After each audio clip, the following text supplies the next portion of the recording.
Ako ang inyong Lolo Pael at ito ang aking kwento. Pinagmasdan lang ni Romy ang dalawang anak habang nag-aayos sa mga iyon ng kanilang mga gamit. Sa susunod na linggo kasi ay babalik na sila sa Metro Manila dahil ito ang request ng asawa niyang si Mirasol. Umalis na kasi ang nagke-caretaker sa bahay ng mga magulang ni Mirasol dahil umuwi naman to sa probinsya. At dahil sa wala nang tumatao sa bahay na yon, kaya nagdesisyon silang tirahan ito. Sa loob ng halos 2 taon ay ngayon lang nila matitirhan ng bahay na yon. Magmula kasi ng ikasal sina Romy at Mirasol ay sa probinsya na sila tumira. Sa ina ng lalaki dahil kahit papaano ay nakakatulong sila sa negosyo ng pamilya. May karinderya kasi ang nanay Angie ni Romy na talaga namang kilalang kilala ang kanilang kainan. Masasarap kasi ang luto ng ginang na talagang pinipilahan ng mga tao sa kanilang sityo. Kaya pagdating nila sa Metro Manila ay siguradong mamimiss ni Romy pati ng dalawa niyang anak na si Sunny at Ramil ang luto ni nanay Angie. Maya-maya pa, nang mapansin nga na matabang lalaki ang mukha ng mga anak na medyo malungkot ay pumasok siya sa silid ng mga yon. Pagkatapos ay naupo siya sa kama at nagsalita habang patuloy na pinagmamasdan ng dalawa. Oh, bakit parang malulungkot yata mga pagmumukha niyo? Si tatay talaga, palabiro. Alam niyo namang palaging nakabusangot ang mukha niyang si Ramil eh. Naku, Sonny, Ramil, kahit hindi niyo sabihin sa akin, alam kong nalulungkot kayo dahil aalis na tayo rito. Di ba? Napag-usapan na natin tong tatlo. Umuo rin naman kayo dun sa nanay niyo. Eh bakit ganyan ngayon ang mga pagmumukha ninyo? Biglaan naman po kasi tay eh. Di man lang kami nakapagpaalam sa mga kaibigan namin. Saka mamimiss din namin yung luto ni Lola Angie. Bukod pa ron, may makakatuwang na ba siya sa karinderya? Meron na anak. Nakausap ko na yung asawa at anak ni kumparing Simon. Nakausap na rin yun ni lolo nyo. Kaya wala na tayong dapat problemahin pag alis. Huwag din kayo mag-alala dahil uuwi-uwi rin naman tayo dito kapag bakasyon at may okasyon. Oh, Ramil, narinig mo na sinabi ni tatay ah. Sa akin naman po wala rin naman pong problema dahil kung tutusin may tiwala naman po ako sa papalit sa atin sa pagtulong kay Lola. Kung tutusin nga mga anak, ayaw ko rin namang umalis dito dahil okay naman tayo rito Siyempre, gusto ko lang din pagbigyan yung request ng nanay niyong nasa ibang bansa. Ayaw ko naman na magtampo siya pare-pareho sa atin. Kapag naging stable na ulit yung bahay dun sa Manila, kahit anong oras daw o araw, kung gugustuhin natin umuwi rito pwede naman. Sige po, salamat po tay. Pagkatapos ng pag-uusap na yon, ay bumalik na sa pagliligpit ng mga damit ang magkapatid na Sonny at Ramil.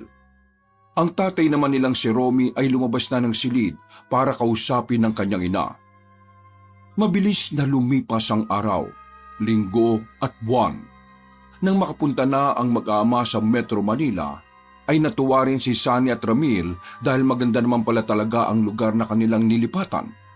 Malawak ang bahay at may tig-iisa silang kwarto kumpara nung nasa probinsya. Nakausap na rin nila si Nanay Mirasol na nasa Qatar at tuwang-tuwa ngayon dahil mapagbibigyan nila ang gusto ng ina.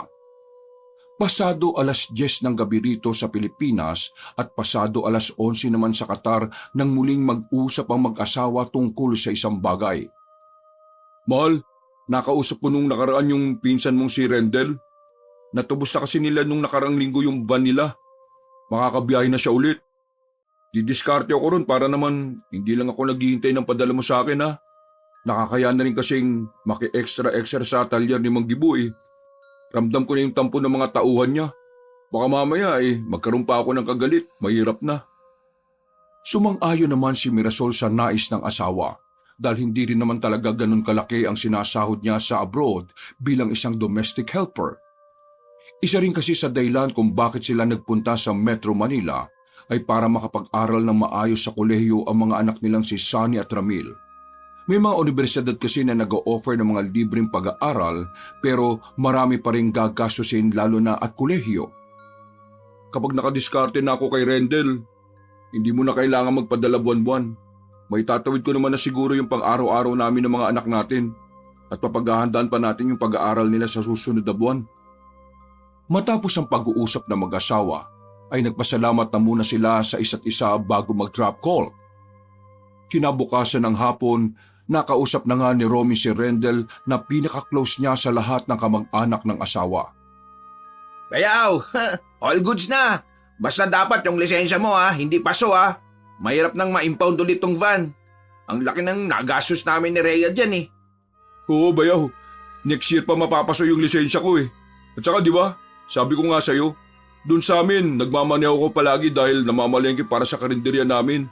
Mas maganda nga lang yung van mo kaysa sa mga kakarag-karag naming sasakyan dun. Hindi naman problema yan eh.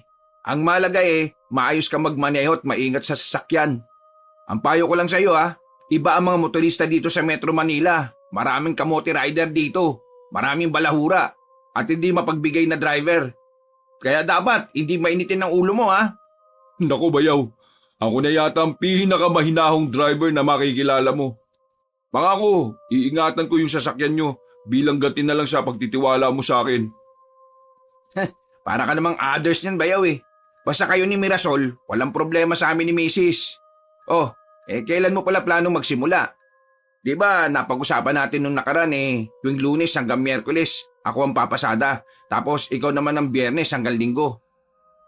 Oo bayaw, ganun nga yung napag-usapan natin. Kung gusto mo, magpalit tayo. Ako na lang ang Lunes hanggang Miyerkules. Hindi bayaw, mas okay na ako. Dahil gusto kong magpahinga pag weekend para makapag-inom-inom sa mga kumpare ko. Ikaw talaga, basta alak, hindi ka uma-absent.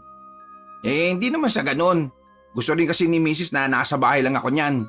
Kaya inaaya ko na lang yung mga kumpare ko na mag-inuman sa bahay. Gusto mo, mag-inom muna tayo ngayon sa bahay Naku, alam mo naman na hindi ako nagiinom ng alak Hindi naman pala sa hindi nagiinom, sadyang allergic ako sa alak. Alam mo naman yun, di ba? Yung nangyari sa akin nung huling uminom ako ng alak nung kasal namin ni Mirasol. Ay, oo nga pala no. Matapos nilang mag-usap na dalawa, ay umalis na kagad si Romy dahil kailangan niya pang dumaan sa talyer ni Mang Gibo. Pagsapit ng alas 8 ng gabi, katatapos lang kumain ng mag-aama, ay eksakto naman na dumating sina Rendel at Rhea sa kanilang bahay. Simula kasi nang lumipat sila roon ay hindi na nakadalaw ang mag-asawa. Malugod naman na tinanggap ni Romy ang dalawa kahit hindi niya sila ini-expect ng gabing yon. Oh, magkausap lang tayo kanina bayaw Hindi mo naman sinabi sa akin na pupunta pala kayo ni Rhea rito. Biglaan lang din May nagpahatid kasi sa amin na malapit lang dito sa inyo kaya dumaan na kami ni Mrs. Kanina pa dapat kami rito kaso nakiusyoso pa tong asawa ko ron sa banda sa tambakan ng basura nyo dito sa barangay. May nakita raw bangkay doon ngayon lang Ha? Talaga? Kaya pala kanina nung bumili ako ng soft drinks malapit sa covered court nakita ko yung ilang tao na nagkukumpulan. Ang akala ko lang may nag-aaway. Yung pala may bangkay na. As in ngayon lang ba? Oo, bayaw. Nang mapansin ni Rendel na tila nagiba ang mukha ni Romy ay tinapik niya to ng mahina sa balikat habang napapangiti. Alam kasi ng matipunong lalaki na tila nangangamba ang asawa ng kanyang pinsan para sa kalagayan ng mga anak. Naku bayaw, huwag ka masyado mag-alala sa ganyan Dito talaga sa Metro Manila, hindi naman sa natural Ang ibig ko lang sabihin, hindi na siya ganun masyadong nakakagulat para sa amin. Kadalasan lang naman yung mga tinutumba yung mga kriminal o mga adik. Malamang sa malamang, ganun yung nakita doon sa tambakan ng basurahan. Bagay, may punto ka. Ganun nga yung mga napapanood ko sa balita Dito palaging ganyan yung natatagpo ang patay na minsan sinasako o kaya tinatali ng duct tape yung buong katawan. O kaya naman sinisilid sa maleta o kung ano-ano pa. Tumpak! Kaya masasanay din kayo rito. Eksaktong pagkasabi noon ng matipunong lalaki ay saka naman magkasunurang lumabas sina Sunny at Ramil. Tinapos muna kasi ng dalawang binata ang gawain sa kusina bago sila magpakita sa mga tiyuhin at tiyahin. Pagkamano ng magkapatid ay napapangiting nagsalita na naman si Rendel na tuwang-tuwa talaga matapos silang makita. Mga binata na talaga kayo, Sunny at Ramil Manang-mana kayo sa akin palalaki ang mga pangangatawan. Oh, huwag kayo masyado magkakain ha, para hindi kayo matulad sa tatay nyo ha. Si tatay po kasi Tiyo yung tagatkim ng mga pagkain dun sa karinderya ni Lola Angie, kaya ganun. Kami po nitong si Ramil taga-buwat-buwat kaya para na rin kaming nag-gym. Ah, kaya naman pala si Master Chef din pala tong tatay nyo Nako, maraming mabibigani sa iyo dito sa syudad. Hindi ka lang pala driver, sweet lover Magaling ka rin sa tikiman. Aray, ito naman, Rhea, mahal. Biruan lang namin yun ni Bayaw. Kumakampas ka naman sa hita ko pagkalakas-lakas. Ang ibig kong sabihin magaling din si Romy sa tikiman ng pagkain. Kung ano-ano naman ang nasasagi sa isip ng asawa kong to Loko-loko ka kasi talaga Ramil, ikuha mo nga muna kami ng maiinom sa rep. May isang bote pa ng soft drinks doon. Ikaw naman, Sunny, bumili ka muna ng biskwit sa tindahan. Yan sa katabi nating bagong tayong karinderya. Sige po, Tay. Pag-alis ng dalawang binata ay nagpatuloy sa pagkukwentuhan ng tatlo. Marami pa silang mga kung ano-anong bagay na natalakay hanggang sa dumating na si Ramil dala ang soft drinks na kaagad iniabot sa kanyang tiyuhin. Tumagal din ng ilang minuto bago naman dumating si Sunny. Naubos na nga ni na Rendel at Rhea ang iniinom na soft drinks kaya pasimpleng siningkitan ng mata ni Romy ang panganay na anak. Oh, ang tagal mo naman yatang bumili ng biskwit, anak. Ang lapit lang ng tindahan Doon na po ako sa tindahang nasa tapat ng covered court bumili, Tay. Sarado na po kasi yung tabi ng bagong tayong karinderya Ang dami rin pong taong nakukumpulan doon kaya medyo natagalan ako. Pinag-uusapan po nila yung nakitang patay doon sa tambakan ng basurahan. Ang narinig ko nga po, ubos daw po yung laman loob ng biktima Pati po yung mata, dila, saka utak. Inalis daw po. As in, katawan lang yung iniwan. Nagulat ang lahat ng nasa sala sa kanilang narinig sapagkat hindi inaakala na ganun katindi pala ang kinahinatnan ng kaawa-awang biktima. Ilang segundo rin na nilamon ng katahimikan ng paligid na binasag lang ni Ginoong Rendel. Ubus ka mo yung laman loob? Opo, Tiyo. Pati utak, mata, saka dila. Wala na rin daw po Nako, malamang yan Ang may gawa niyan yung mga sindikato na nangunguha ng laman loob ng tao. Mga sindikato, Bayaw? Uso yan dito sa Metro Manila Nangingidnap ng mga tao kahit bata o matanda tapos kukunin yung mga laman loob para ibenta sa black market. Ang sabi-sabi kadalasan ang kumukuha niyan mga nasa ospital din. Yun ang mga ginagamit pamalit sa parte-parte ng katawan ng mga pasyente. Naku, mas nakakatakot pala rito kaysa sa probinsya. Kung di mo nga sinabi yan, Bayaw, ang maiisip ko, aswang ang gumawa nun Ganun kasi sa probinsya Makailang beses na rin kaming nakabalita ng ganyan pero aswang naman ang may gawa. Buti nga yun. At least alam nyo na aswang ang may gawa. Kesa dito sa biktima ng mga puting van kung tawagin. Kawawa yung mga biktima kasi pinakakakitaan pa yung mga laman loob nila Sa bagay, may punto ka, Bayaw. Pero krimen pa yun at nakakaawa yung mga biktima. Sana lang mahuli na yung gumagawa ng mga ganun, no? Tio Rendel, ano po yung puting van na sinasabi nyo? Dito kasi sa buong Metro Manila, yan yung binansagan na nangingidnap. Ang alam ko, kahit nga sa mga kalapit na probinsya, meron din ganun Mas talamak nga lang talaga dito dahil maraming tao at hindi napapansin. Naisip ko nga kung minsan bakit hindi na lang yung mga palaboy ang kunin nila kaysa magpalaboy-laboy lang yung sa kalsada, di ba? Ari ko po, ayan ka na naman mali, makabato ka na naman Siningkitan lang ng mga mata ni Aling Rhea ang asawa habang ang mag-amang Romy at Sunny ay pasimpleng nagtawanan lang. Si Ramil naman ay nagtungo na sa kanyang kwarto dahil inaantok na ito. Sanay kasi ang binata na natutulog na maaga dahil ganoon ang gawain nila sa probinsya. May mga ilang bagay pa silang napag-usapan bukod nga sa nakitang patay ngayon sa tambakan ng basura at pagkatapos noon ay nagpa siya ng magpaalam ang mag-asawa. So paano Bayaw at pamangkin? Uwi na muna kami ni Rhea Mag-aalas 10 na pala ng gabi. Baka yung van pa namin na mapagkamalan na nangunguha ng mga tao. Oo nga no, puti nga pala yung van nyo. Magkaakbayan na tumawa sina Romy at Rendel at si Sunny naman ay nakipagkamay lang sa tiyuhin bago nila samahan ng mag-asawa palabas ng bahay. Ilang saglit pa nang mawala na sa paningin ng mag-ama sina Rendel at Rhea, ay nauna nang pumasok sa loob ng bahay si Sunny dahil inaantok na rin siya. Si Romy naman ay naiwan pa sa labas habang sinusundan ng tingin ng papalayong sasakyan. Nang papasok na siya ng bahay, ay eksakto naman na nakita niya ang babae na bago nilang kapitbahay na nagmamay-ari ng isang karinderya. Nung isang linggo pa yun lumipat doon pero kanina lang nag-operate ang nasabing kainan.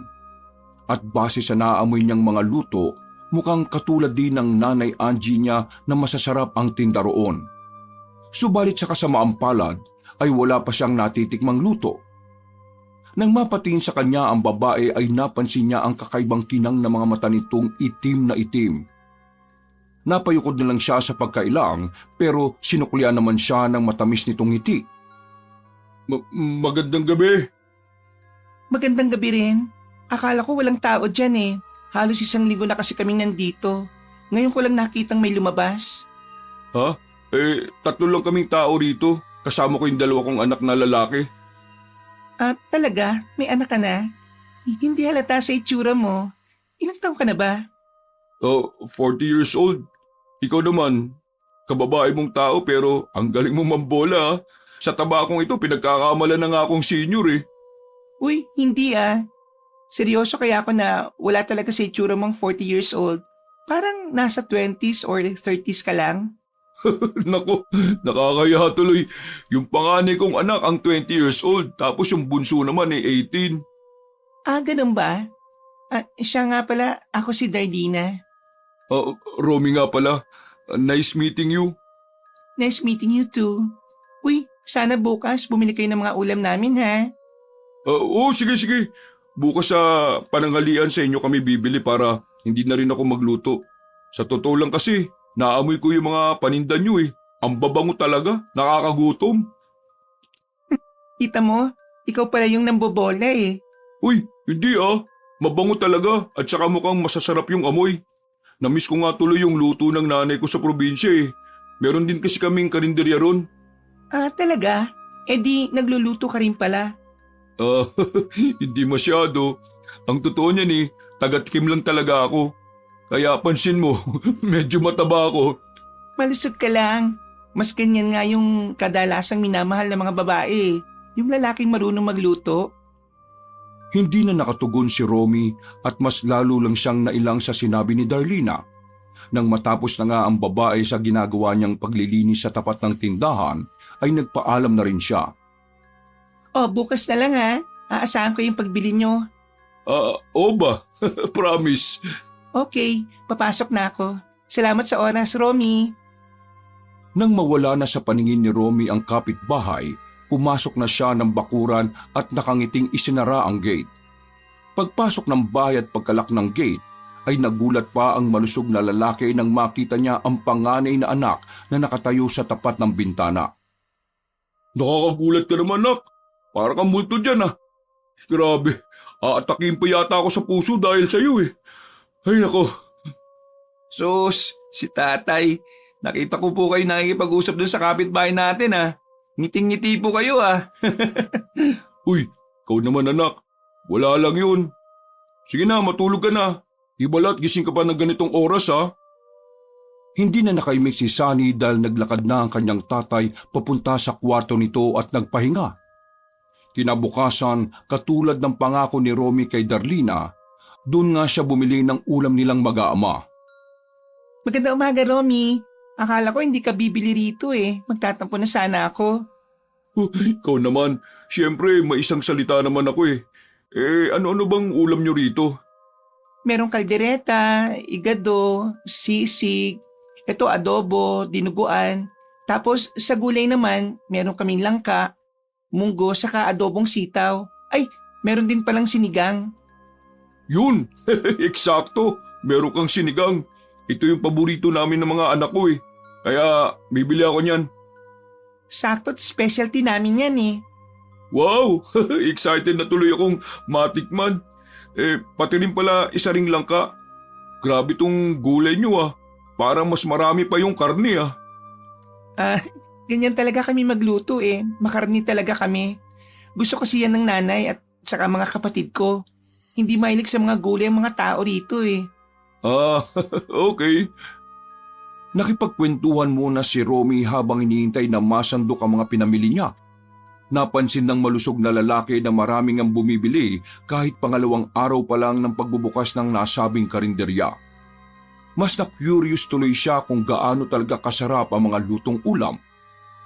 Bale, 100 lang lahat. 70 pesos yung sinigang tapos yung langka 30 pesos. Pasensya ka na kung medyo mahal dito ah. Alam mo naman ang mga bilihin dito sa Maynila kumpara sa probinsya. Naku, naintindihan ko naman yun no. Isang buwan na rin ako nakatira dito kaya nasasari na ako sa mga presyo ng bilihin. Oh, ito palang bayad ko. Excited na ako matikmang tong mga lutong ulam mo. Naku, salamat ulit sa pagbili. Magbigay ka ng feedback kung anong lasa ng mga lutong ulam namin ha. Oo sige, walang kaso. O paano, dito na muna ako at asikasuhin mo na yung ibang customer nyo. Umalis na nga si Romy pero nahagip pa ng paningin niya ang matandang babaeng tindera na nanay ni Darlina. Nang magtama ang kanilang mga mata ay bigla na lang kumabog na mabilis ang kanyang dibdib.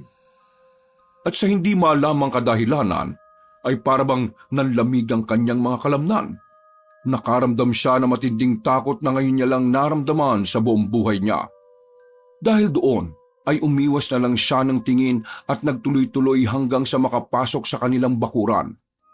Pagkasara ng gate ay saglit siyang napahinto at napahawak sa dibdib habang punong-puno ng pagtataka sa mga nangyari. Grabe naman kung makatitig yung nanay ni Darlina. Para akong kakainin ng buhay nula. Matapos maikalma ang sarili, ay dumiretso na siya sa loob ng bahay at nagtungo sa kusina. Eksakto na katatapos lang ni Ramil na mag-ayos ng mga pinggan sa mesa at kalalabas lang din ni Sunny galing sa banyo. Pagkakita ng binata sa hawak na supot ng kanyang tatay, ay umupo na kaagad siya sa tapat ng hapagkainan. Tay, anong ulam? Sinigang at saka langka. Eto, pakisali na lang mga anak. Isinali na nga ni Ramil ang ulam sa malaking mangkok at pare-pareho silang nagulat matapos makita ang laman ng mga putahe lalo na sa gulay. Malalaki ang tipak ng laman ng sinigang at ang gulay naman halos mangibabaw ang karne kesa sa langka. Grabe yung mga karne nila tay ah. At ang dami rin. Yung lasa kaya. Bakit hindi natin tikman? Sige na't manalangin ka na, Sunny. Pagkatapos manalangin ni Sunny, ay kumain na nga kaagad silang tatlo. Katulad ng dati ay tahimik lang na kumain si Ramil habang sina Tatay Romy at Sunny naman ay ninanamnam ang masarap na ulam. Pagkatapos nilang kumain ay saka nga nila napag-usapan ng tungkol sa lutong ulam na itinitinda ni Darlina. Tay, grabe naman po pala yung ulam ng kapitbahay natin no. Ang sarap po. Solid tong langka, lalo na yung sinigang. Namiss ko po tuloy yung karinderya natin sa probinsya eh. Halos magkalasa lang yung luto ng sinigang nila at sinigang ni Lola. Pero ang kaibahan lang eh, mas malasa yung karne nila at malalaki pa po. Parang sosyal yung karne. Hindi ko lang alam kung baka ba to o ano to eh. Oo nga anak eh. Hindi bali, kapag di tayo nakakapagluto eh, doon na tayo lagi bibili sa pagkain nila. Katulad ng ipinangako ni Romy sa mga anak, ay doon na nga sila palaging nabili kay Darlina ng lutong ulam sa tuwing hindi sila nakakapagluto. Paboritong-paborito nilang mag-anak ang sinigang, kaya kung minsan kahit meron silang niluto, ay nabili pa rin sila at nagpapareserve para hindi maubusan. Sa mga nakalipas ng araw, katulad sa nangyari noong nakaraan, ay nakarinig na naman ng balita si Romy tungkol sa nawawala na namang bata. Mula naman ng bata sa katabi nilang barangay at tanging ulo na lang daw ang nakita rito. Pero katulad ng nauna ay wala na ang eyeball at utak ng kaawa-awang bata na nasa edad 10. Napapailing na lang si Romy dahil sa balitang yon na kaagad niyang sinabi sa mga anak bilang babala upang sila ay mag-ingat. Huwebes ng gabi, kakauwi lang ng malusog na lalaki mula sa bahay ni na Rendel dahil kinuha na niya ang van para gamitin kinabukasan sa pamamasada. Pagkapark sa tapat ng kanilang bahay, ay bumaba kagad siya ng sasakyan at pinagmasdan ng katabing karinderya na sarado na dahil maaga pa'y nauubos na ang mga paninda nito. Dumiretso na siya sa loob ng bakuran at maglalak na sana ng gate nang may iilang mga opisyal ng barangay na dumaan sa harap ng kanilang bakuran. Hindi sinasadyang marinig niya ang usapan ng mga yon, kaya saglit siyang napahinto para lang makapag-concentrate sa pakikinig. Ilang saglit, pagkaalis ng mga yon, ay tinapos na rin kaagad niya ang ginagawa at bumalik sa loob ng bahay. Pagkalak ng pinto ay naglakad siya papuntang kusina para makapaghugas ng kamay sa lababo. Yun siguro yung kinukwento sa akin ni na Rendel at Rhea na nangyari malapit sa park. Parang medyo dumadami na yata ang nababalitaan ko patungkol sa kidnapan sa lugar na ito. Normal pa kaya talaga yun dito? Nang masiguro niyang secure na ang buong bahay, ay nagtungo na siya sa kwarto at kinausap ang asawang si Mirasol na nasa Qatar. Matagal-tagal din silang nag-usap at inopen na nga niya ang patungkol sa mga balita na hindi rin naman ikinabahala ng asawa. Ang sabi lang din ni Mirasol na tuwing ganong season nga raw ay palaging nagkakaroon ng ganoong balita. Sinasabing isa lang tong propaganda para siraan ng mayor sa lugar at mga kapulisan. At sinabi ring posibleng ang pakana talaga ng mga sindikato na kasabwat din ng matataas na tao. Nang matapos ng makapag-usap ang asawa, ay napatingin na lang muna si Romy sa kisame habang napapaisip. Bigla na lang kasing sumagi sa utak niya na papaano pala kung isa sa mga anak niya ang nakidnap. Diyos ko po, wag naman po sana. Napa-sign of the cross na lang siya bago matulog ng mahimbing. Kinabukasan ay naging productive na kaagad si Romy sapagkat maaga pa lang ay namasada na nga siya. Pagsapit ng 11:30 ng umaga, habang nakatigil pasada ay naisipan nga niya na bumili ng para sa pananghalian. Nang nasa karinderya na siya para bumili ng makakain, ay naabutan niya ang ilang mga tao roon na nagchichismisan tungkol na naman sa isang bata na natagpuan pero ulo na lang din ang natira. Napakunot siya ng noo sapagkat noong nakarang araw lang may nabalitaan din siyang gano'n na malapit sa kanilang barangay. Naku, may ulo na naman ang batang natagpuan. Sana man kaya dinala yung katawan nun. Tapos wala na rin yung utak tsaka mga eyeball. Ay naku, kawawang bata. Pati yung mga magulang nila. Malamang iyak ng iyak yung sakit kaya sa baga nun. Hindi pa man niya natatapos ang pabulong na winiwika nang marinig niya pa ang nakababahalang balita. Ayon kasi sa isang ginang na halata sa muka ang pagiging lehitimong tsismosa, ay meron na nga rin daw nabalita ang dalaga na nawawala sa mismong bayan. Kaya kahit hindi niya gusto ang pagkain sa karinderyang yon, ay napilitan siyang kumain para lang makapakinig. Nang matapos na ay bumalik kagad siya sa van para magpahinga saglit. Ay nako, normal pa ba talaga yung mga naririnig kong balita? Pero ang pangit ng lasa ng ulam doon sa kinainan kong karinderya. Ay, bukas nga bago umalis o-order na ako kay Darlina. Maaga naman silang nagbubukas dahil yun ang request ng mga kabarangay namin na nagtatrabaho rin. Maya-maya pa, matapos makapagpahinga ay namasada na nga ulit si Romy. Naging maayos naman ang biyahe niya ng tanghaling yon dahil naging smooth ang paghahatid niya sa mga pasahero sa bawat destinasyon ng mga ito. Pasado 5:30 ng hapon nang makabalik si Romy sa terminal. Nagmerienda muna siya habang naghihintay na muling matawag ang kanyang van. Habang hinihintay na kumagat ang dilim, ay nagpahinga na muna ang lalaki para na rin makapaganda siya mamaya. Nag-update din siya kay Rendel dahil sa magandang resulta pati na rin sa asawa niyang nasa abroad.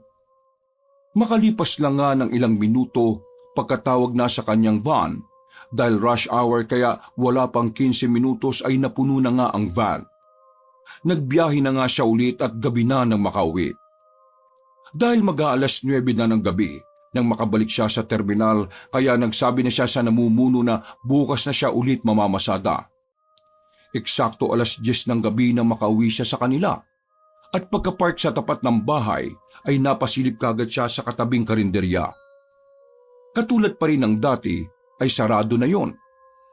Pero ang kaibahan lang ngayon ay nakita niya sa mismong tapat ng bahay si Manang Minay na siyang nanay ni Darlina. Naiilang talaga siya sa matandang babae lalo na kung paano to tumingin sa kanya. Pakiwari niya kasi ay sinusuri ang buo niyang pagkatao at pati ang kaluluwa niya ang binubungkal sa tuwing tinitingnan siya nito. Katulad nga ng inaasahan na magkatitigan sila ay ganun na naman ang kanyang pakiramdam, pero pinilit niya pa rin pakitunguhan ng matandang babae. Nay Minay, magandang gabi ho. Ba't nasa labas pa ho kayo? Nasaan ho si Darlina at iba pa niyong mga anak? Natanong niya yon dahil meron pang 2 anak na lalaki ang matandang ginang na mas matanda kay Darlina, sina Gerald at Napoles. Nang di sumagot sa mga tanong niya si Manang Minay, ay pasimple na lang siyang napakamot sa ulo bago tumugon ulit. Sige ho, Nay Minay, papasok na ako sa loob. Magandang gabi na lang ho ulit. Nang muling magtama ang kanilang mga tingin, ay nakaramdam na naman siya na matinding kilabot dahilan para mamanhid ang buo niyang katawan.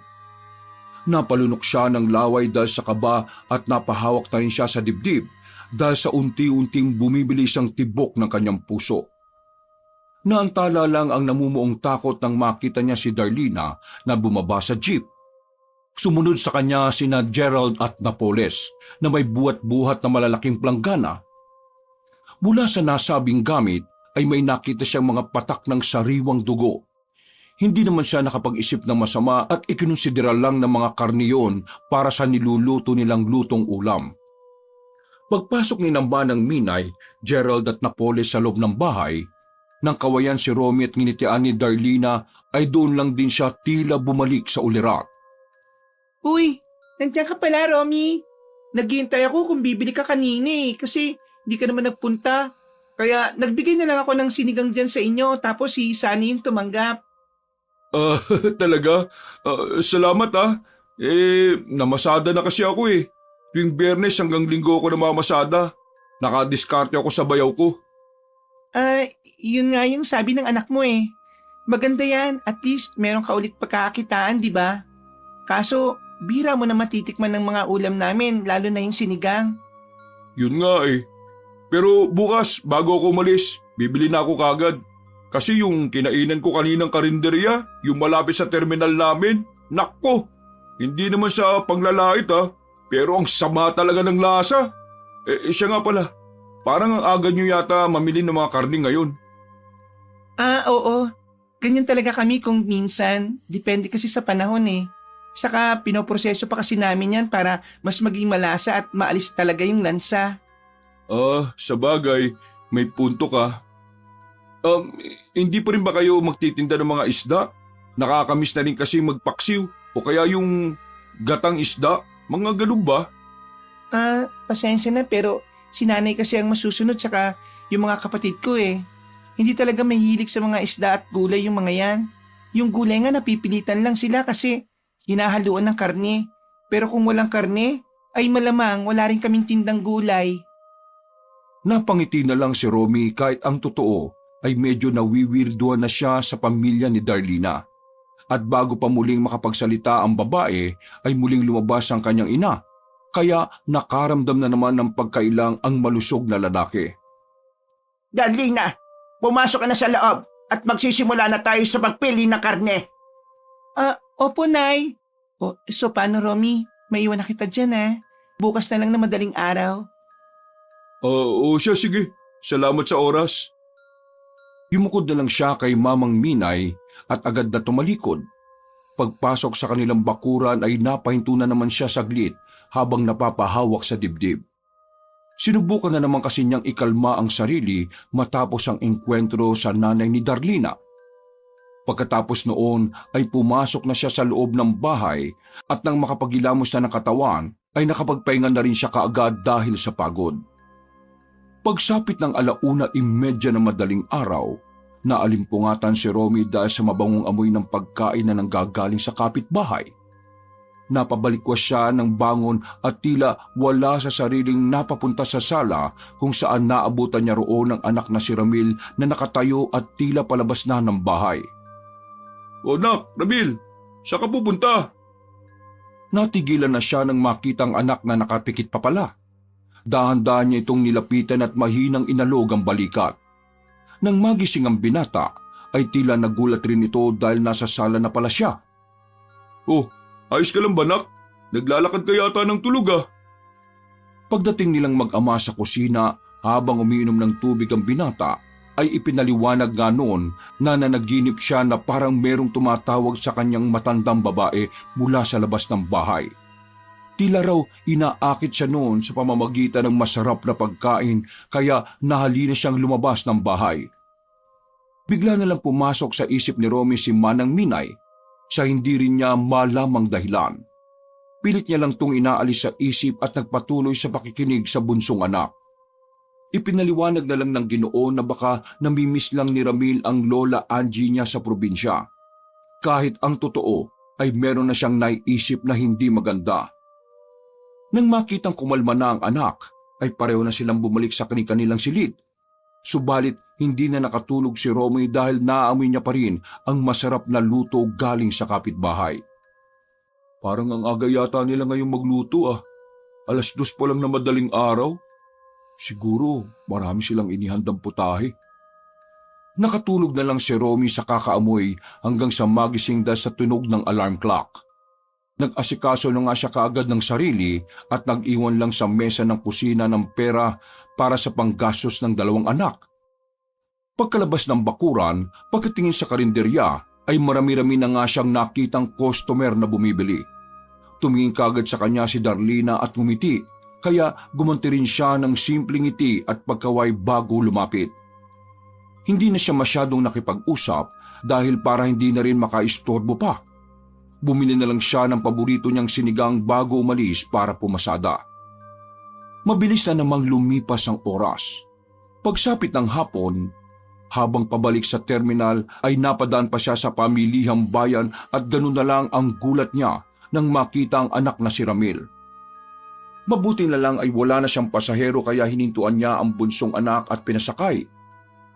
Nang tanungin niya kung anong ginagawa ng binata sa lugar na yon, ay nagsabi lang si Ramil na namamasyal-masyal at tumitingin ng pupwedeng mabiling kung ano. Habang nagmemeryenda sila, ay saglit na pinagmasdan ni Romy ang bunsong anak dahil medyo nag-aalala siya rito. Nito kasi mga nakalipas na araw ay parang mas lalo tong nagiging tahimik at hindi palaimik.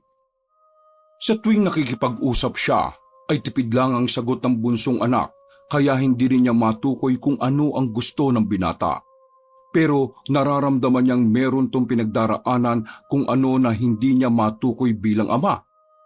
Pagkatapos magmeryenda ay bumalik na sila sa paradahan. Nak, itong 500 oh, para kung may gusto kang bilhin, mabili mo.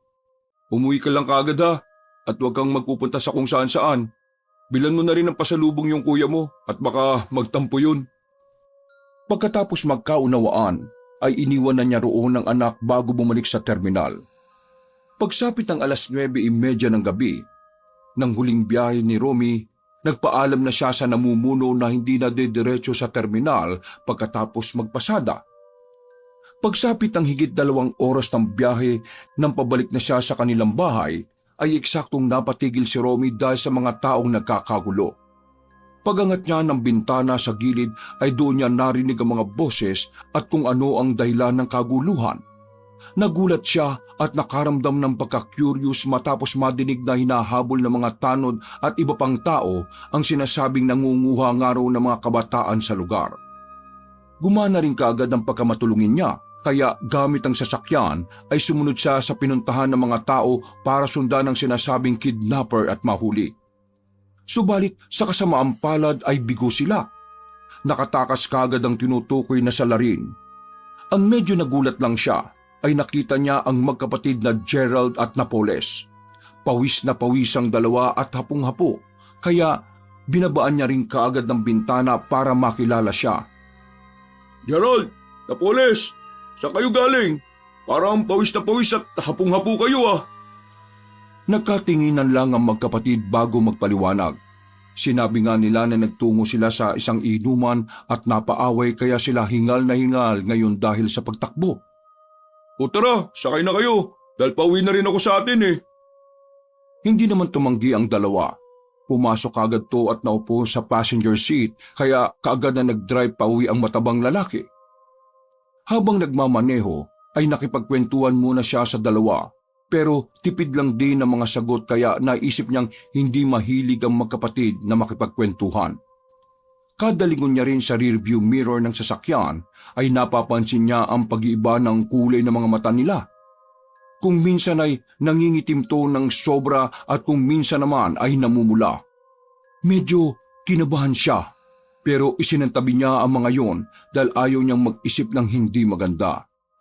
Kaya lang hindi rin maiwasan lalo na nang umalingasaw na ng husto ang malansa at sariwang dugo. Nung una hindi niya talaga napansin ang amoy. Pero nang tila tumatapang ito ay pinatay na niya ang aircon at nakisuyo na lang kina Gerald at Napoles na buksan ng mga bintana. Maya-maya pa, nang makauwi na sila sa bahay, ay sabay na bumaba ang magkapatid. Maraming salamat, Romy. Mabait ka nga talaga, sabi ni Darlina. Sige, sa uulitin. Hindi nakaimik si Romy sapagkat iba ang boses na narinig niya mula kay Gerald. Otomatikong nagtayuan ang mga balahibo niya dahil sa malademonyong boses na nanggagaling sa matipunong lalaki. Pero nang magsalita yun ulit, ay normal naman na ang narinig niyang boses, kaya nakahinga siya na maluwag. Pagtalikod ng magkapatid, ay sa kanya lang napansin ng mga mantsa ng dugo sa damit ng dalawa. Sinundan niya ang mga yun ng tingin, hanggang sa makita niya nga ulit sa gate si Manang Minay na nakatingin sa kanya na masama. Mas mabalasik ang mga tingin ng ginang na parabang nag-aapoy ang mga mata, kaya dali-dali siyang umiwas ng tingin at nag-focus na lang sa loob ng sasakyan. Nilinis niya muna ang van at pinabanguhan sapagkat naiwan ng masangsang na amoy ng sariwang dugo galing kina Gerald at Napoles. Hindi ba naliligo yung mga yun at amoy na amoy dugo sila? Hindi ba sila nalalansa sa sarili nilang amoy? Nang matapos na sa paglilinis ay dumiretso kaagad siya sa loob ng bahay at pagpasok pa lang ay tumambad na sa kanyang paningin si Ramil. Nakaupo ang binata sa isang sulok. Malapit sa bintana kaya dali-daling binuksan ni Romy ang switch ng ilaw. "O nak, anong ginagawa mo?" Hindi na niya halos natapos ang pagsasalita sapagkat napansin niyang tila takot na takot ang binata at nanginginig. Nilapitan niya kaagad ang bunsong anak dahil sa pag-aalala. "Nak, anong nangyari sa iyo?" Hindi umimik ang binata na lalo lang nagsumiksik sa isang sulok, kaya mas lalong nag-alala si Romy. Tumuro-turo pa ito sa bandang kusina at nanginginig ang boses na nagsabing meron daw matandang babae na nakatayo sa tapat ng kwarto niya. "Sunny, gumising ka! Yung kapatid mo rito!" Bago pa matapos niya ang pagsasalita, ay tila tumirik na ang mga mata ni Ramil na lalo niyang ikinabahala. Eksakto naman na dumating na si Sunny at nang makita ang namumuting mga mata ng bunsong kapatid ay nataranta siyang lumapit. Ano pong nangyari kay Ramil, tay? Bakit nandito po siya sa sulok? "Tulungan mo na muna ako. Buhatin natin siya at dali natin sa pinakamalapit na ospital, dali!" Wala nang inaksaya ang mag-ama. Magkatulong nilang binuhat si Ramil at pinapasok sa van sa kaagad binuhay ng Ginoo ang makina ng sasakyan. Habang nangyayari yon, ay bigla siyang napatingin sa gate ni na Darlina kung saan ay nakita nga niya si Manang Minay na masamang nakatingin sa kanila habang ang ngiti ay abot tenga. Kinakabahan man ay hindi na niya ito masyadong pinagtuunan ng pansin pa. Mas inuna niya ang kalagayan ng anak na hindi niya rin alam kung anong nangyayari. Tay, bilisan niyo na po. Si Ramil, bumubula na po yung bibig niya, tay. "Nak, huwag ka mag-alala. Dadali natin siya sa ospital." Pagkabuhay ng makina ay madalian nga silang nagbiyahe papunta sa pinakamalapit na ospital. Dinala kagad sa emergency room si Ramil at sa kabutihang palad ay bumuto rin kaagad ang lagay niya. Ayon sa doktor ay nagkaroon ng matinding panic attack si Ramil na na-trigger sa minor epilepsy. Nagtaka naman si Romy sapagkat wala namang ganoong sakit ang kanyang anak, kaya ipinaliwanag ng doktor kung bakit yun nangyari. Tinawag na rin niya kay Mirasol ang tungkol sa nangyari at siniguro niyang ayos na si Ramil para hindi na mag-alala ng husto ang asawang nasa abroad. Pagsapit ng umaga ay dumating sina Rendel at Treya para kumustahin ang lagay ng pamangking si Ramil. Bayaw, kumusta na pamangking ko? Stable naman na raw, sabi ng doktor. Naghihintay nga lang kami ng resulta at baka kinabukasan ng tanghali o hapon pa makakalabas na rin siya Mabuti naman kung ganun. Teka, bakit nga ba siya nagkaganyan? Ang pagkakadinig ko, ang sabi mo sa akin sa telepono, di ba? Naabutan mo lang siyang takot na takot dun sa gilid ng sala ninyo? Yun nga, Rendel, Rhea. Ang sabi pa nga niya sa akin bago siya parang kumbulsyonin may nakita raw siyang matandang babaeng nakatayo sa tapat ng kwarto niya. Nang sabihin niyo ni Romy ay kitang-kita sa mukha ng mag-asawa ang pangingilabot pati na rin si Sunny. Tapos, nung nakaraan, bago yan mangyari sa kanya, naabutan ko siya nung madaling araw na palabas ng bahay. Nung tanungin ko naglalakad pala siya ng tulog. Mabuti na lang nagising ko siya. Pinaliwanag niya rin na meron nga raw matandang babae na nagtatawag sa kanya sa labas ng bahay. Tay, hindi po kaya namatanda tong si Ramil? Namatanda? Sa amin po kasi sa probinsya, uso po yung ganon. Usog, namatanda, naengkanto, o kung ano-ano pa po, tiyo. Ganun pala yun. Dito kasi sa Metro Manila alam nyo naman na hindi naniniwala ang karamihan sa ganyan, lalo na mga doktor. Pero hindi naman ibig sabihin na hindi kami naniniwala ni Mrs. na against na kami Hindi naman sarado ang isip namin sa mga ganyan. Naniniwala nga kami sa demonyo Sa ganyan pa kaya? Okay lang naman po, tiyo. Sadyang, ang mga talamak lang talaga rito yung kidnapan, holdapan, mga kriminal. Katulad na lang yung napag-uusapan natin nung nakaraan na nangunguha ng mga tao. Kahapon, malapit dun sa amin, may nabiktima na naman kagabi na isang dalaga. Call center ang trabaho. Papasok ng gabi tapos bigla na nga lang daw dinukot. Natatakot naman yung mga nakakita kasi baka sila yung madamay Sira rin yung CCTV ron sa amin kaya hindi nakita yung mukha ng mga kumuha. Basta raw, 2 lalaki na kasing katawan ko. Tapos natagpuan at nakita na lang yung babae sa ilalim ng tulay. Katulad na rin nung nangyari sa nakitang lalaki doon sa tambakan ng basura sa inyong banda. Pagkarinig ni Romy sa sinabi ng bayaw, ay pinanayuan kagad siya ng balahibo. Sumagi na lang din bigla sa isip niya sina Gerald at Napoles na hindi niya rin maintindihan kung bakit. Napahawak na lang tuloy siya sa kanyang dibdib sapagkat dinig na dinig niya ang malakas na pagtibok ng kanyang puso. Okay ka lang ba, bayaw? Parang namumutla ka kasi. Ayos lang naman ako. Pero meron lang akong iniisip. Ay, siya nga pala. May kakilala ba kayo na albularyo na po pwedeng tumingin kay Ramil paglabas niya dito? Baka nga kasi tama tong si Sunny na namatanda ang bunso ko Naku, wala kaming kakilala ni Mrs. Pero sige, magtatanong-tanong ako dito sa amin at sa mga kakilala ko. Ay, siya nga pala. Total okay naman ang bunso mo at naghihintay na lang ng resulta. Kaya umuwi na muna kayong mag-ama at magpahinga. Kami na muna ni Rhea ang magbabantay dito kay Ramil. Bumalik na lang si Sunny ng mga 5:00 ng hapon para kami naman ang makauwi. Ayos lang ba sa inyo? Oo naman Wala rin naman kaming gagawin ni Mrs. ngayong araw kaysa naman nandun lang kami sa bahay. Maaga lang akong aayain ng mga lasinggero ron na mag-inom. Gusto rin kasing makabanding nitong asawa ko yung mga pamangkin niya Diba, mahal? Nakangiting tumangutango si Rhea, kaya labis ang tuwa ni Romy dahil sa kabaitan na mag-asawa. Salamat talaga sa inyo Kung wala kayo rito, hindi rin siguro namin alam ang gagawin. Pagkatapos ng ilang pag-uusap ay umalis na nga ang mag-ama at nagbiyahe na pauwi. Pagdating sa bahay ay nakatulog din sila dahil sa puya. At naalimpungatan lang si Romy nang makarinig ng boses mula sa labas ng bakuran. Paglabas niya ng bahay ay nakita niya nga si Darlina na may daladalang ulam. Kaya dali-dali rin siyang lumabas. Uy, Darlina, bakit?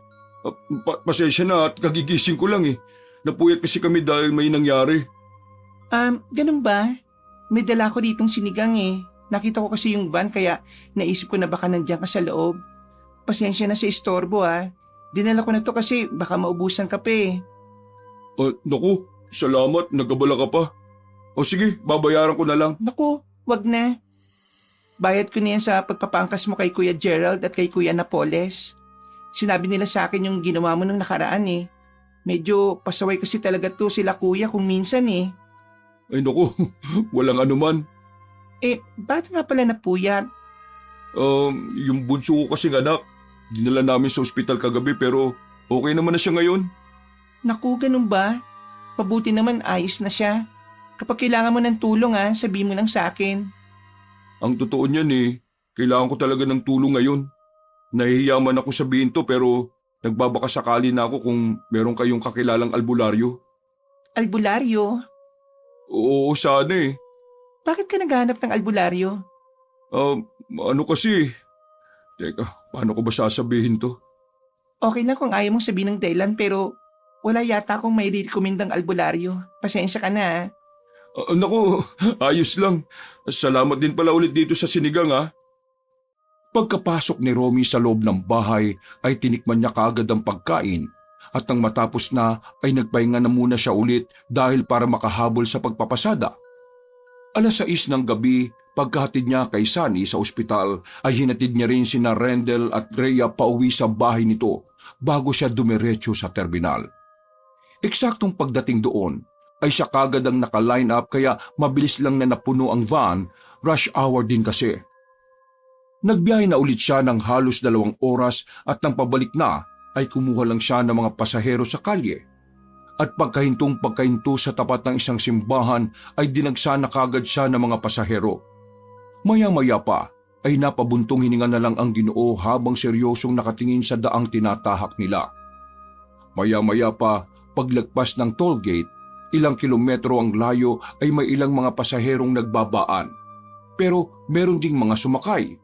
Kaya muling pagtingin ni Romy sa rearview mirror ay doon na nga naagaw ng pansin niya ang lalaking nakaupo sa bandang likuran ng sasakyan. Hindi niya lang matandaan pero namumukhaan niya ang lalaking yon. Para bang nakita na niya to sa kung saan pero hindi niya lang maalala kung saan babanda. Parang namumukhaan ko siya. Para talagang nakita ko na siya sa kung saan. Pagkatapos makita ang nasabing lalaki ay tila hindi na mapakali ang pakiramdam ni Romy. Para bang may kakaiba na hindi rin niya maipaliwanag sa sarili. Bigla rin tuloy na nayo ang mga balahibo niya sa braso at sunod sa batok kaya pasimple niyang hinimas-himas ang bahaging yon habang sinusulyapan ang matangkad na lalaki. Habang tinatahak niya ang daan ay nag-concentrate na lang siya sa taong yon sapagkat kakaiba talaga ang kutob niya. Napansin niya rin na mayat maya yung tila sumisinghot na parang may kung anong inaamoy-amoy sa hangin. Ang ibang pasahero naman sa loob ng van ay naiilang na rin tuloy sa ikinikilos ng lalaki. Pagdating nila sa isang establishmento, ay isa-isa na ngang nagbabaan ng mga pasahero hanggang sa matira ang magnanay pati ang misteryosong lalaki. Sa mga pasahero ko po, doon na tayo banda sa iskinita dadaan ha. Ginagawa kasi yung kalsada kaya medyo mabigat ang daloy ng trapiko kahit ganitong oras. Mas mapapabilis kung sa iskinita tayo dadaan Rekta naman na huyo sa terminal. Tumango ang mag-ina pero hindi umimik ang misteryosong lalaki. Ngumiti lang ito at yumukod bago bumaling sa mag-inang pasahero ang tingin.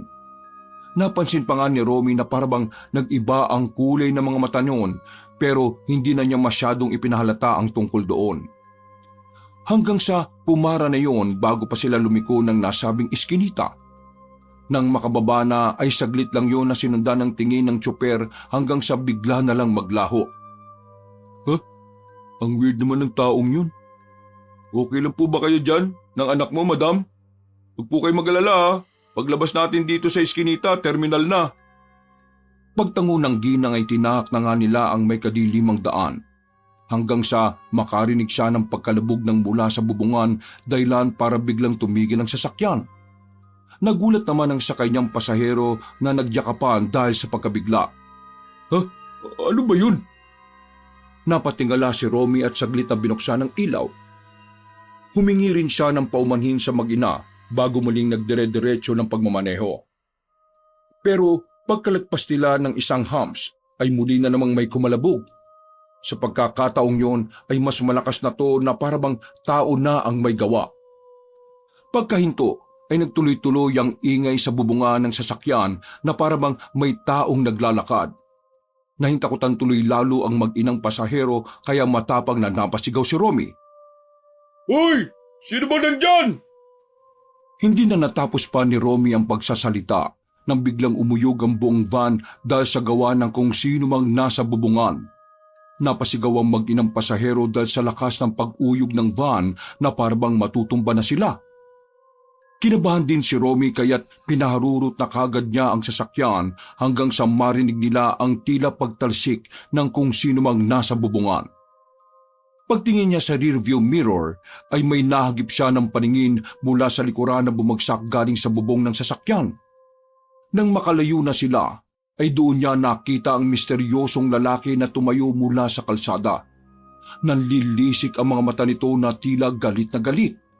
Ang mas ikinagulat pa nila nang bigla tong tumakbo ng mabilis na para ring kabayo. Nang makita yun ng mag-ina at napasigaw na naman sila sa takot kaya wala sa sariling pinaharurot na ni Romy ang van kahit may mga humps pa. Paglabas ng iskinita ay nawala na lang na parang bula ang misteryosong lalaki. Mabuti na lang din ay nakahinto na si Romy sa pagmamaneho dahil may mga dumaang police patrol car. Ayos lang ba kayo? Tao ba yung nakita natin? Para kasing hindi tao eh. Tumungtong pa sa bubong ng sasakyan. Hindi kaya yun yung nababalitang nanggagambala dito sa syudad? Mag-iingat po kayo pagkababa nyo rito ha. Nagpasalamat ang mag-ina sa kanya bago bumaba sa van. Maya-maya pa habang lumalalim ang gabi ay napapansin ni Romy na mas lalong dumadagdag din ang mga sasakyan ng mga kapulisan na nakikita niyang nagro-robing sa lugar. Kaya pakiramdam niya tuloy na ang naisakay niyang lalaki kanina ang nambibiktima ng mga tao sa lugar na yon. Pagkatapos pumasada, habang pauwi na ay makailang beses niya ring narinig ang pag-alulong ng mga aso mula sa kung saan. Kaya naman makailang beses din siyang napa-sign of the cross sa kalagitnaan ng biyahe. Ilang beses na akong nakarinig ng asong umaalulong. Posible nga na may aswang dito sa lugar na to at hindi puting van na nangunguha ng mga taong salarin. Natigilan na siya sa pagsasalita sapagkat mula sa patay-sinding poste na tinatahak niya na daan ay biglang sumulpot ang misteryosong lalaki kanina. Nagulat siya dahil malayo na ang kinaroroonan niya sa terminal. Paano napunta dito yung lalaking yan? Pagkalaon ay dalawang lalaki ang patakbong pumunta sa sinasakyan niyang van. Tila takot na takot ang mga yon at nagmamadaling kumatok sa pinto ng kanyang sasakyan habang nagmamakaawang makapasok. Dahil na rin sa pagkagulat ay binuksan niya ang mga pinto at pinapasok ang dalawang kalalakihan. Hindi na niya naisip na mga masasamang loob ang dalawa sapagkat kitang-kita naman sa mga mukha nito ang matinding pagkasindak. Ang mas natuon ng atensyon ni Romy ay sa misteryosong lalaki na biglang sumulpot. Biglang sumagi sa isip niya na isa nga yung aswang. At hindi nga siya nagkamali sapagkat kitang-kita nila kung paanong magbago ng anyo ang misteryosong lalaki. Ang matitipuno nitong katawan ay mas lalong naging maskulado na akala mo ay mauugat na puno. Nangitim ang mga balat, humaba ang tenga, tumalim ang mga matang namumula. Umusli ang matutulis ng ngipin. Lumubog ang ilong at nagtalsika ng laway matapos lumabas ang mahabang dila na may kanipisan. Halos mamatay sa nerbiyos ang kasama niyang dalawang lalaki pero siya kahit kinakabahan ay kaagad nagmaniobra ng sasakyan. Nang makalayo na sila sa halimaw ay kitang-kita pa nila kung paano ito lumundag ng mataas hanggang sa hindi na nila nakita pa. Sa sobrang takot nga ay pinaharurot kaagad ni Romy ang sasakyan sa pag-aakalang susundan sila ng misteryosong lalaking aswang. Sa kabutihang palad ay nakarating sila sa ligtas na lugar kung saan may mga nakapark na mga police patrol car. Doon na bumaba ang dalawang lalaki at nagsumbong nga to sa mga kapulisan. Pero si Romy ay hindi na bumaba ng van at nagbigay ng pahayag lalo na nang marinig niya na tila hindi naniniwala ang mga pulis. Pinagkamalan pa nga nilang nagdodroga ang dalawang lalaki. Kaya sa halip na paniwalaan ay hinuli pa ang mga to para masuri. Mahirap talaga mapaniwala mga taga-syudad pagdating sa mga kababalagan. Kaya siguro natutuwa yung aswang na yung dito dahil hindi siya napapansin ng mga tao eh. Isinisisi tuloy sa iba yung mga ginagawa ng kampo ng kadiliman na yun. Pagkasabing yon, ay kaagad niyang pinaharurot ang sasakyan para makauwi na kaagad sa kanilang bahay. Ayaw niya mang aminin sa sarili, pero kinakabahan siya hindi lang para sa sarili kundi para na rin sa mga anak, lalo na kay Ramil. Naisip niya nga na posibleng galing sa supernatural ang nangyayari sa anak na hindi kayang ipaliwanag ng siyentipiko. Paulit-ulit tuloy sumasagi sa isip niya ang mga karanasang kanina kaya hindi siya halos makapag-concentrate sa pagmamaneho. At lalong nadagdagan ng kanyang kilabot nang naramdaman ng bigla na naman siyang nakarinig ng malalakas na alulong ng aso mula sa hindi kalayuan. Langyang yan! Kailan mo matatapos itong nangyayaring to? Para maiwaksi ang takot na nararamdaman, ay sinabayan niya ito ng mabilis na pagmamaneho hanggang sa matanaw na nga niya ang kanilang lugar. Pagkakita niya sa arko ng kanilang barangay, ay nakahinga ng maluwag si Romy. Lalo na nang madaanan niya ang mga opisyal ng kanilang barangay na nagro-ronda rin para may iwas ang buong lugar nila sa panganib. Matapos matanguan ang mga nasabing opisyal, ay nilagpasan na niya ang mga ito. Pagdating niya sa tapat ng kanilang bakuran ay napakunot siya ng noo nang makita ang jeep ni na Darlina. Nandun din sina Gerald at Napoles na nagbababa ng dalawang malalaking planggana. Hindi niya nakita ang dalaga kaya hindi na siya lumapit pa sa mga yon. Isa pa ay nakita niya rin si Manang Minay sa gate kaya nakaramdam na naman siya ng pagkailang. Pagbaba niya ng sasakyan ay eksakto namang may tricycle na huminto sa kanyang harapan. Bumaba mula roon ang pinsan niyang si Rendel na tila may tama pa nga ng alak. O bayaw, mag-aalas 12 na ng hating gabi ah. Ba't pumunta ka pa dito? Tumawag ka na lang sana para naihatid ko yung sasakyan. Hindi na, bayaw. Pumayag naman si misis ko tsaka hindi naman ako masyadong nakainom.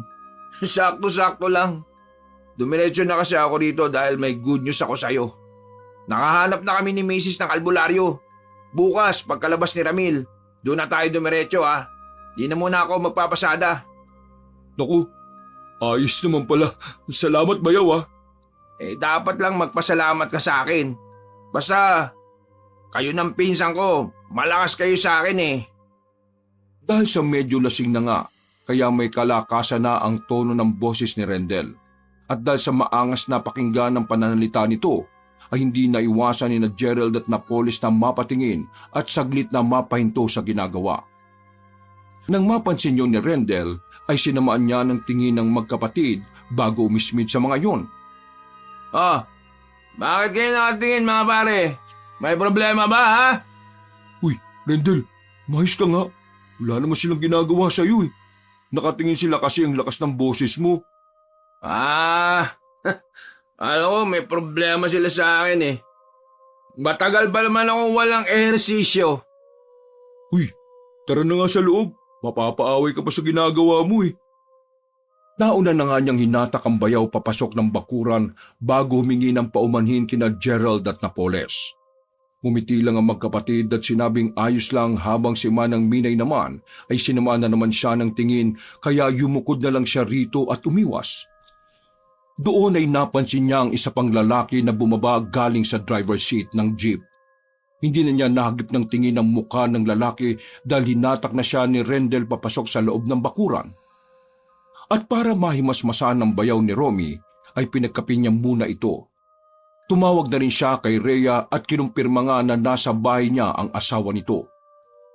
Hindi na nga muna pinauwi ni Rhea ang asawa dahil medyo delikado ng magmaneho ng lasing, pero sadyang makulit ang matipunong lalaki. Hindi raw siya sanay na matulog na hindi katabi ang asawa. Tinawagan na rin ni Romy ang asawa sa abroad at ipinaalam nga rito na bukas na ang labas ni Ramil sa ospital. At pagkatapos ng pag-uusap na yon, ay ibinigay na nga niya sa bayaw ang susi at nagpaalam na si Rendel na umalis kahit pinipigilan niya pa. Nagpahinga na rin siya kagad pagkaalis ni Rendel. At sa kalagitnaan ng mahimbing na pagtulog ay biglang napabalikwas ng bangon si Romy. Nakarinig kasi siya ng pagkatok mula sa labas ng bahay. Kahit medyo inaantok ay nagtungo siya sa sala at sumilip sa bintana, pero wala naman siyang nakitang tao. Guni-guni ko lang yata yun. Napapakamot siya ng ulo na naglakad pabalik sa kwarto nang walang ano-ano ay muli niyang narinig ang pagkatok. Pero sa pagkakataong yon ay may kasama na tong pamilyar na boses. Romy, papasukin mo naman ako at meron akong dalang sinigang para sa iyo. Bigla na lang humalimuyak ang mabangong amoy ng sinigang na talaga namang nakakapangalam ng tiyan. Napalunok tuloy ng laway si Romy na tila nahihipnotismo sa amoy. Pero bigla na lang din siyang tila nagising sa ulirat matapos maalala ang nangyari sa bunsong anak. Teka, sino yan? Manang Minay? Kayo ho ba yan? Romy, papasukin mo naman ako. Meron akong dalang sinigang para sa iyo, Anong oras na ho, Manang Minay? Mag-2 na ho ng madaling araw. Natigilan na siya sa pagsasalita sapagkat naging pagalit na ang pagkatok sa kanyang pinto. Kaya mas lalong nagtaka si Romy. Doon niya napagtanto na marahil ay hindi yun ang kanilang kapitbahay. Hoy! Kung sino ka bang nagtitrip ka, lumabas ka na ng bakuran ko bago pa ako hindi makapagtimpi. Sinasabi ng papasukin mo ako Kinalabog na nga ng kung sino mang may maladimonyong tinig ang pinto. Pinipihit na rin yun ang siradura at parabang gustong-gusto na itong makapasok sa bahay. Bigla ring nawala ang mabangong samyo ng sinigang at napalitan yun ng nakakasulasok na amoy ng nabubulok na karne na may halong napakalansang dugo. Napatakip ng ilong si Romy habang napapayakap sa sarili sapagkat bigla rin bumigat at lumamig ang buong paligid. Doon na nga niya mas napagtanto na hindi ordinaryong nilalang ang nasa labas ng kanyang bahay. Sino ka ba? Umalis ka na rito! Hindi kami aalis dito hanggat hindi namin nakukuha si Ramil! Kami? May kasama ka? Eksaktong pagkasabi niya noon ay biglang bumukas ang pinto dahil sa napakalakas na puwersa.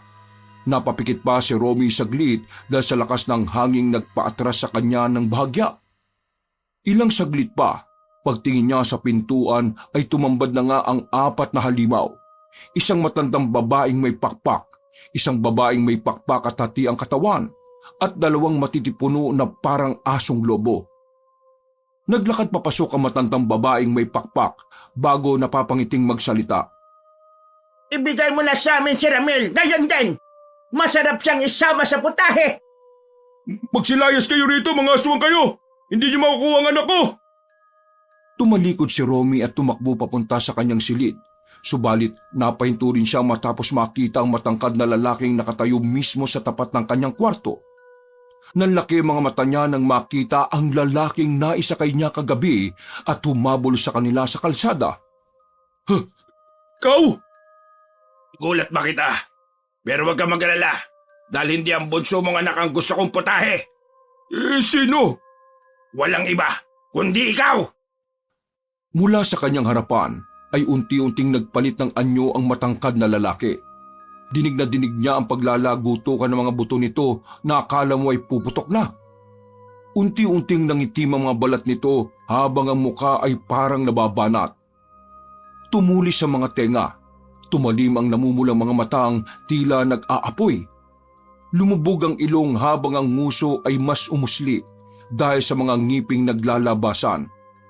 Natalsikan pa siya ng laway matapos itong ilabas ang mahabang dila na may kanipisan. Pagkalaon ay saka siya nito hinawakan sa ulo at walang kaabog-abog na pinigayon. Napayaw na lang si Romy sa sakit at nang maramdaman niya ang pagputok ng utak ay bigla siyang napabangon sa kinahihigaan. Demonyo! Tulong!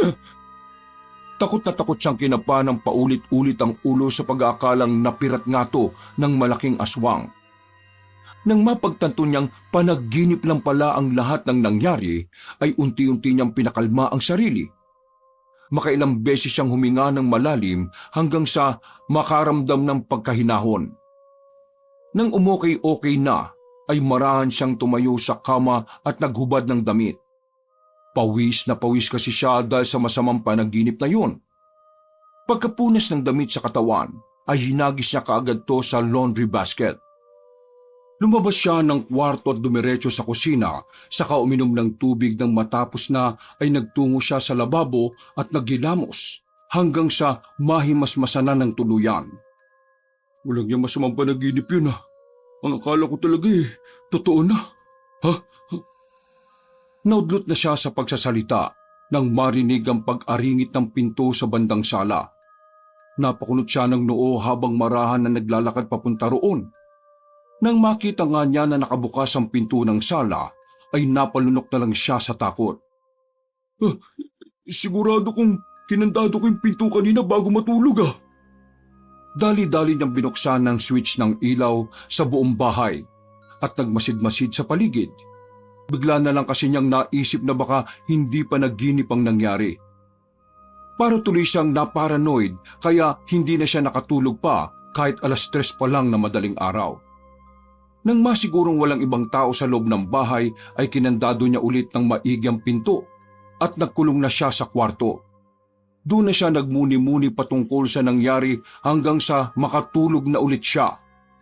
Pagsikat ng araw, matapos makagayak ay nagtungo na nga si Romy sa ospital pasado 7:00 ng umaga. Ayon kasi sa doktor, posibleng pagkatapos mananghalian ay pupwede nang ma-discharge si Ramil. Nang nasa ospital na, ay sinalubong siya ng ngiti ng 2 anak. Pangtuwa rin siya dahil mabuti na nga talaga ang lagay ng kanilang bunso. Nak, Ramil, kapag nakalabas tayo dito mamaya, susunduin tayo ni Tio Rendel mo dahil may dadaanan tayo. Ha? Saan naman po, Tay? Nakahanap na raw kasi sila ng albularyo na titingin dito kay Ramil eh. Wow, buti naman po, Tay. Ang bait talaga ni Tio Rendel at Tia Rhea, no? Biruin niyo po yun. Kahit hindi naman sila mapaniwalain sa mga ganun naghanap pa rin po sila ng paraan para makatulong sa atin. Maswerte talaga tayo dahil nandito sila na handang tumulong. Ay, teka. Natawag na nga ang Tia Rhea niyo. Sasagutin ko lang ha, baka papunta na sila rito. Nanahimik bigla si Romy nang bumungad sa kanya ang umiiyak na boses ni Rhea. At nanlaki ang mga mata niya matapos marinig ang hindi kapanipaniwala at katanggap-tanggap na balita. Pagkababa ng cellphone ay kaagad nagtanong ang panganay na anak. Tay, bakit po ganyan ang itsura niyo? May nangyari po ba? Mga anak, patay ng Tio Rendel niyo. Parehong nagulat sina Romy at Ramil matapos marinig ang sinabi ng kanilang ama. Po? Paano po nangyari yun, Tay? Hindi po ba ang sabi niyo pumunta pa si Tio sa bahay kagabi para sabihin sa inyo ang magandang balita? Hindi ko pa nga rin alam ang eksaktong nangyari anak eh. Pagkalabas natin dito, didiretso tayo sa bahay nila para malaman ng totoo. Pagkalipas ng ilang oras, pagkalabas nga nila ng ospital, ay dumiretsong mag-ama sa bahay ni Rhea. Ipinaalam na nga rin ni Romy sa asawang nasa abroad ang nangyari kay Rendel na ikinabigla nga ni Mirasol. Naabutan ng mag-aama si Rhea na namumugto na mga mata sa kakaiyak. Ipinaliwanag ng babae ang dahilan ng pagkamatay ng kanyang asawa. Ayon sa mga pulis, ituturing sanang aksidente ang nangyari dahil nga sa nakainom si Rendel. Subalit ang ikinagulat ng mga alagad ng batas ay nang matagpuan ang katawan ng biktima ay wakwak na rin ang tiyan nito.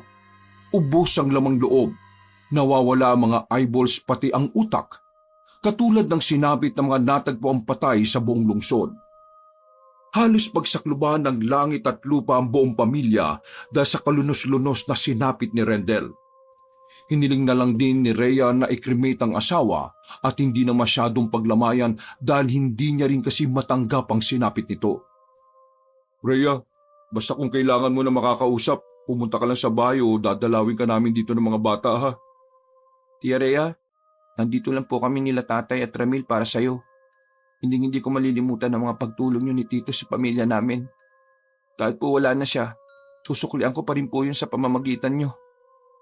Magiging mabuting pamangkin po kami. At kung kailangan niyo po ako, magsabi lang po kayo. Makalipas ang 3 araw ay tinapos na nga agad ni Rhea ang damay. Hindi niya rin pinalagay sa kolumbaryo ang abo ng asawa. Bagkus ay ginawan niya to ng altar sa kanilang bahay dahil gusto niyang kasama pa rin ang asawa. At katulad ni Rhea, hindi pa rin makapaniwala ang mag-aama na talagang wala na si Rendel. Parang ang bilis ng panahon at di nila inakala na sa ganun lang din magtatapos ang buhay nito.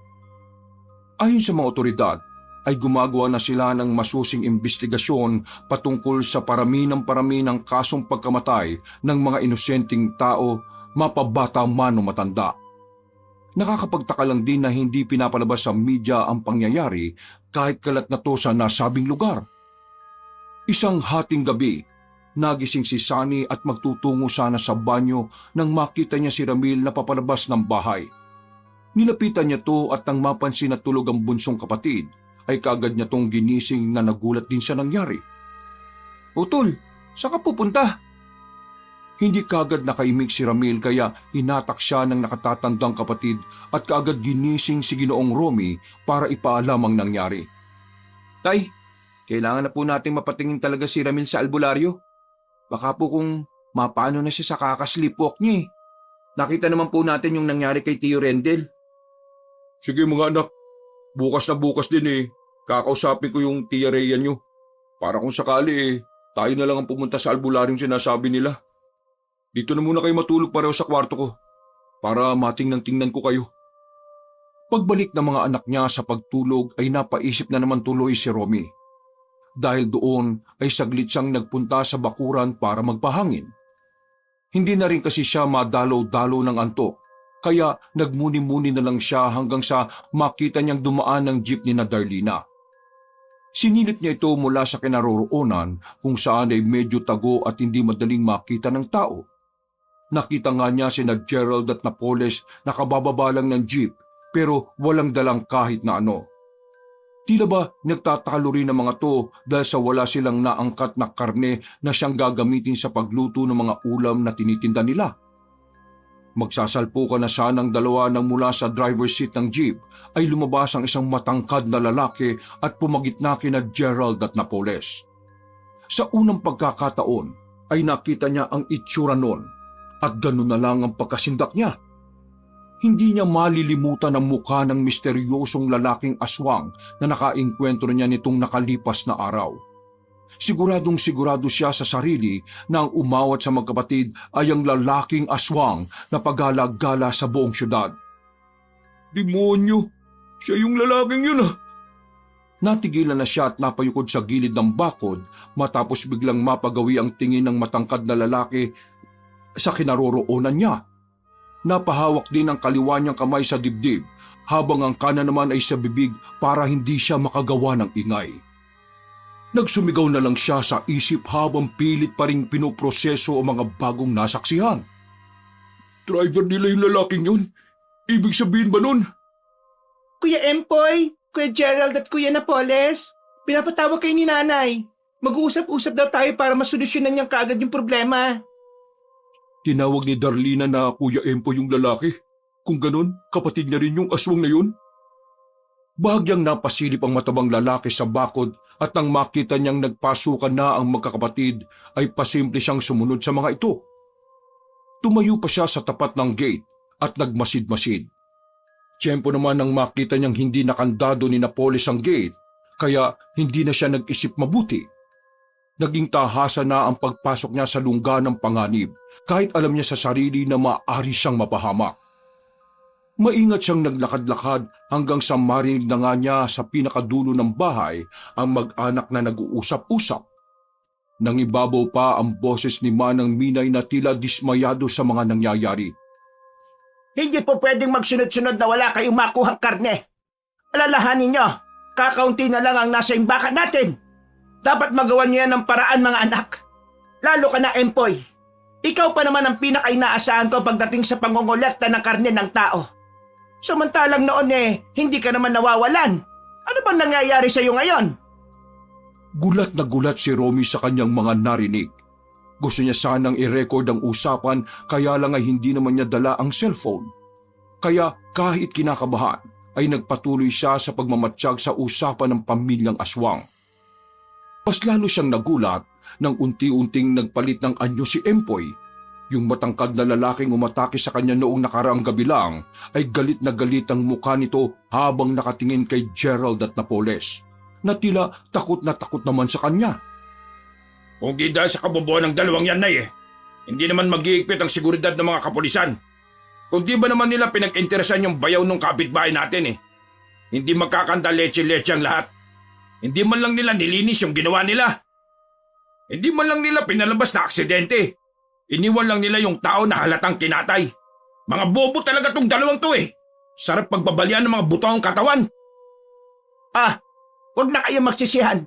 Basta dapat sa mga susunod na araw, magawa niyo na ng paraan yan. O pwede na muna sigurong pagtyagaan yung mga batang lansangan. Pero piliin mo naman yung malinis-linis kahit papaano. Huwag naman, Nay.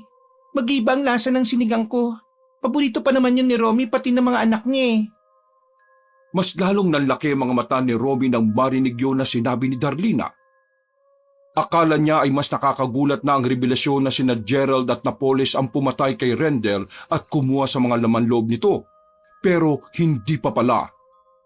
Nang mapagtanto niyang karne ng mga tao ang sangkap na ginagamit sa pagbebenta ng lutong ulam, parang gusto niya tuloy maduwal. Subalit pinigil niya lang ang sarili dahil baka mahalatang nandun siya. Tama rin talaga ang hinala ni Romy lalo na kay Manang Minay na meron ngang kakaiba sa kanilang pamilya.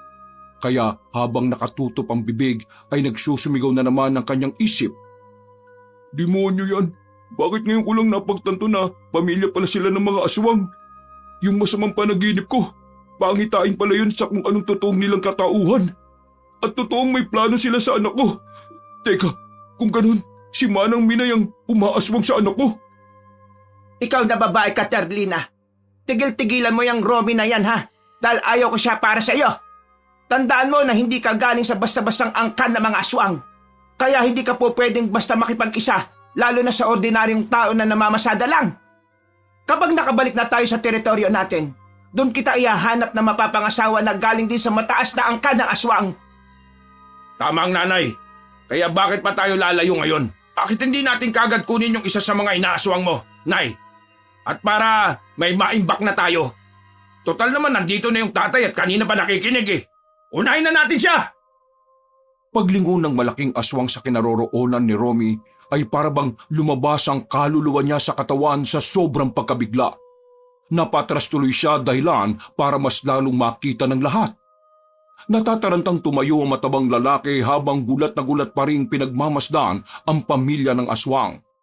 Bukod kay Darlina na tila malungkot ang muka, lahat ay naging mabalasik ang tingin at naging agresibo kaya dali-dali nang tumakbo palayo si Romy. Pagdating nga sa kanilang bahay ay kaagad niyang ginising ang mga anak. Tumingin din siya sa orasan dahil mag-aalas 3:30 pa lang ng madaling araw. Kapag ganong oras pa naman, ay halos kakaunti pa lang ang mga taong gising sa kanilang barangay. Tay, bakit mo kayo nang gising? Ano pong nangyari? Madali kayo, aalis tayo rito. Yung mga aswang na pumatay sa tiyo nyo, mga kapitbahay natin. Hindi na halos natapos pa ni Romy ang pagsasalita sapagkat nakarinig na sila ng malalakas na kalabog sa pinto. Nagkatinginan naman sina Sunny at Ramil na tila hindi rin makapaniwala. Opo! O pwede niyo ba kaming patuloyin, Romy? Rami, kukumustahin ko lang yung anak nung si Ramil. Ilang gabi na rin akong hindi nakakadalo sa kanya Kailangan na namin ngayon ang sangkap kaya ipagkalobo na ang anak mo sa amin. Huwag ka nang makipagmatigasan. Dahil kapag ginawa mo yon, baka buong pamilya, madadamay kayong lahat imbis isa lang. Nalilitong napatingin si Sunny sa ama habang si Ramil ay nagsimula ng mga tugang katawan. Naalala na lang kasi nito bigla ang boses na matandang aswang. Tay, ano pong nangyayari? Sino po yung mga tao sa labas? Ano pong sinasabi nila? Mga aswang sila, nak. Sila yung may-ari ng karinderya sa tabi natin. Si Aling Darlina? Oo, mga aswang sila. At sila yung pumatay sa tiyo Rendell mo at sa iba pang mga tao. Yung mga niluluto nilang karne. Karne mismo yun ng mga biktima nila. Madali ka! At huwag kayong maghiwalay ng kapatid mo. Magpunta na kayo sa likod bahay, bilis! Tumakas na kayo rito! Puntahan niyo ang tiya Rhea niyo at sabihin niyo ang lahat sa kanya! Pero paano po kayo, Tay? Bahala na, anak! Basta hindi ako papayag na makuha nila kayo ng kapatid mo. Ipagiganti ko rin ang ginawa nila sa tiyo Rendell niyo! Rami! Paghihintayin mo pa ba kami o papapasukin ko na ang mga anak ko dyan? Malapit nang sumikat ang araw kaya humanda ka na. Ang bango-bango pa naman ng anak mong si Ramil. Kaya naisipan naming walang itira sa katawan niya maliban sa bunga. Mga demonyo kayo, mga aswang kayo! Umalis kayo rito! Kundi sisigaw ako ng malakas para magising mga kapitbahay natin! Kapag nalaman nila mga aswang kayo, siguradong papatay nila kayong lahat! Aba, bigla kang tumapang ah. Sige nga, subukan natin ngayon ang tapang mo. Malakas na sinipa ni Empoy ang pinto ng ilang beses hanggang sa mabuwalto. Doon nga ay tumambad sa paningin ni Romy ang pamilya ng mga aswang, katulad sa kanyang panaginip.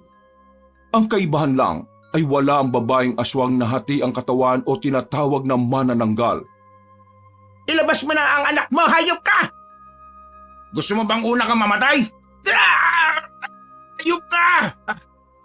Ginamit ni Romy ang pang-spray sa daga na aksidente lang din niyang nadampot sa gilid ng sala. Pare-parehong napapikit sina Manang Minay, Empoy, Gerald at Napoles habang makakasunurang nahatsing. Sinamantala yun na matabang lalaki na kagad nagtungo sa kusina at tumanap ng kahit na anong matalim na bagay. Nang makita niya ang butcher's knife nilang medyo kalawangin na, ay kinuha na niya ito at pinagtiyagaan. Naisip niya ring kunin ang mahabang lighter at padagasin ng gasol. Pagkatapos noon ay sumiksik siya sa isang gilid at hinintay na pumasok ang mga aswang. Mula sa sala ay dinig niya ang galit ng pamilya ng aswang. Nakita niya rin ang unti-unting pagpapalit ng anyo ng mga to na tila nakasanayan na niyang mapagmasdan. Kung kanina ay parang natataranta si Romy, ngayon ay parang na-immune ang kanyang sarili sa takot sa hindi malamang dahilan.